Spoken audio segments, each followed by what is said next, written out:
அன்பு நண்பர்களுக்கு வணக்கம். ஒரு மாணவர் தன்னுடைய கணக்கு தேர்விற்காக முழுமையாக தயாராகி தேர்வறைக்கு போயிட்டு இருந்தார்.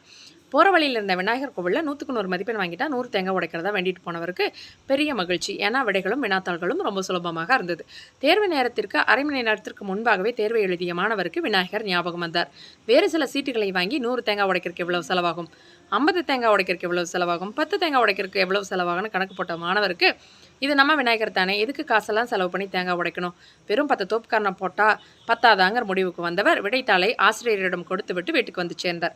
விடைகளெல்லாம் சரியாக இருக்கிறதா என்று பார்ப்பதற்காக வினாத்தாளை பிரித்தவருக்கு மிகப்பெரிய அதிர்ச்சி. ஏனென்றால் ஆசிரியரிடம் கொடுத்தது விடைத்தாள் அல்ல, தேங்காய்க்கான கணக்கு பட்டியல். நம்ம ஒருத்தரை ஏமாற்றணும்னு வச்சுக்கோங்க, நம்ம இன்னொரு இடத்துல மிக பிரம்மாண்டமாக ஏமாற்றப்படுவோம். அதனால் நாமும் யாரையும் ஏமாற்ற வேண்டாம், நாமும் யாரிடமும் ஏமாற வேண்டாம். வாழ்க்கை ரொம்ப சுலபமாக இருக்கணும்னா ஏமாற்றாமலும் ஏமாறாமலும் வாழ கற்றுக்கணும். அவ்வளவுதாங்க, ரொம்ப சிம்பிள்.